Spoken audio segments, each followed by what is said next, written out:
As you mentioned, Marty, the defensive line, especially the defensive ends, probably going to be pretty darn good. And that's maybe even despite the unfortunate news about Suriah Fisher suffering a season-ending injury in spring practice, and he'll be out for the 22 season.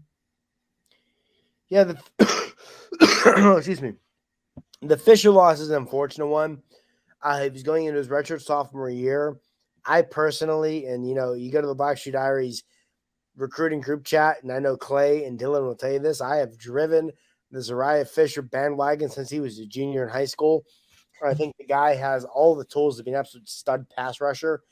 I'm going to be out for the year. Now, this is still a blow to Penn State. Not nearly the blow it would have been had they not landed, Damian Chop Robinson on the transfer portal last week. For those unaware, Chop Robinson was a 5-star recruit in the 2021 recruiting class. Went to Maryland, where ESPN named him a freshman All-American, and now he's a Nittany Lion.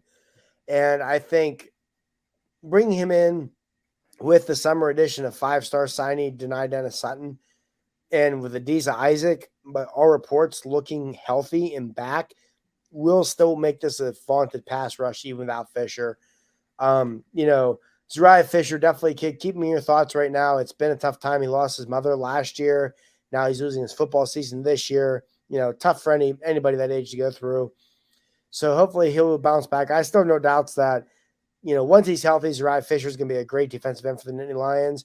But I still think the defensive end room will be okay. You have 3 pretty dang good pass rushers in Isaac, Robinson, and Dennis Sutton.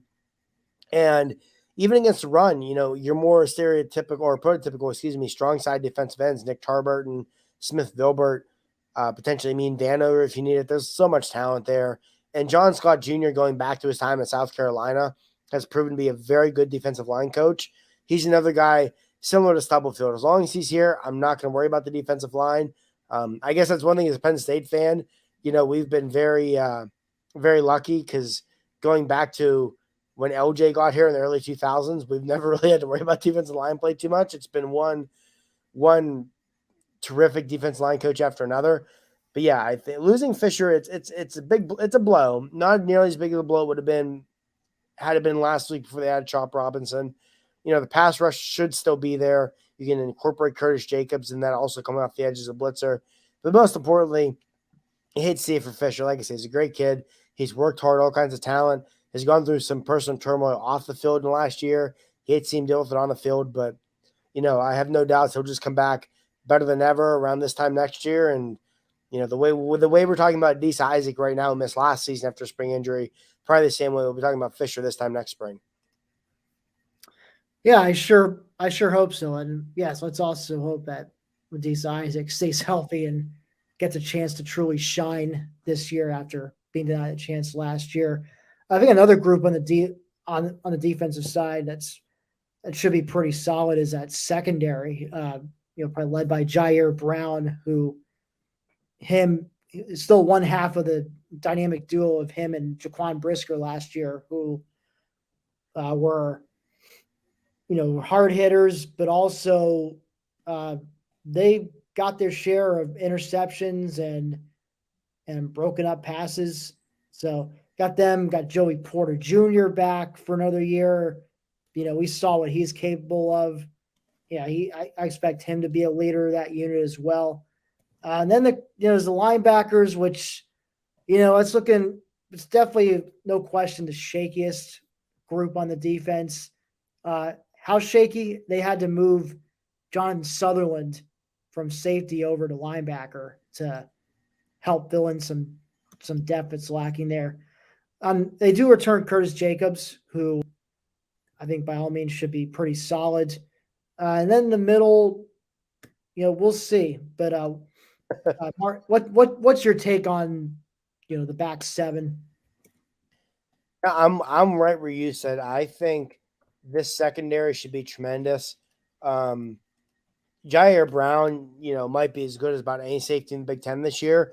And quite honestly, Joey Porter Jr. might be as good as any cornerback in the Big Ten this year.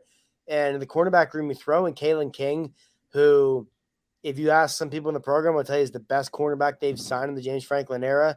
You throw in Daquan Hardy, who might be the best nickelback in the country, and you throw in Johnny Dixon, who was starting as a true freshman for South Carolina in 2019 and started, I think, 9 or 10 games for the Gamecocks in 2020.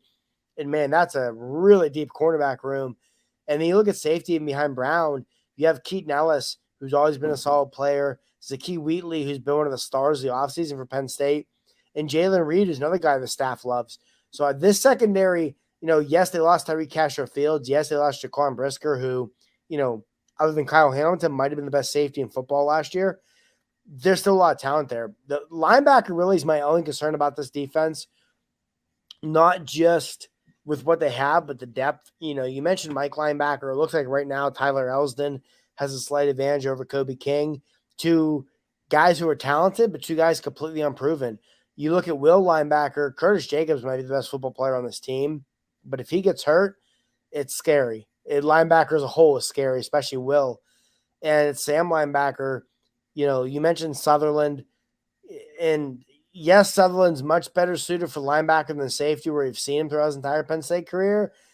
But, and this is no knock on Jonathan Sutherland, who's been a great captain and a team leader as a special teams guy, but I don't think any Penn State fan out there is interested in seeing John Sutherland start games on defense. So, yeah, it's linebacker scary. I think the staff will continue to hammer the portal for linebacker. They have all off season. And, if you could bring in a linebacker or two, all of a sudden that changes. And, Manny Diaz, that's what he does outside of coach defense and being linebackers coach.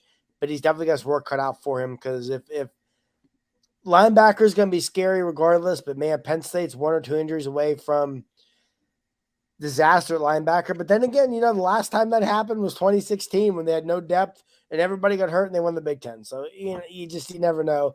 I will say I think it helps that in today's college football, linebacker is not nearly as important as it was 15, 20 years ago. If you've got a good secondary and you've got a good defensive line, both of which I expect Penn State to have this season, your defense is probably going to be okay.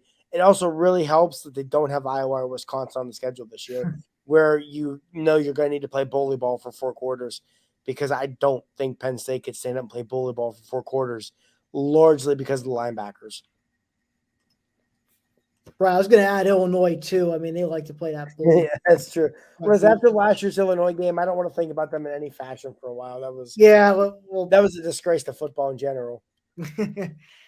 Yeah, but I think you do nail it. I mean, like, they're one injury away from. I still, anytime you mention 2016, I still think of that Michigan game where it seemed like they were playing the towel boy in the second half, or just playing guys that you would never think would be seeing the field in meaningful action, just because they were forced to. And I sure as heck did not think they were going to end up having the kind of season they were having at that point. So, like I said, stranger things have happened in this case. So, but I never thought about what you're saying with today's college football. Linebacker play is not quite as important if you have a strong D-line and secondary. So perhaps that theory gets tested for Penn State in 2022. We shall see.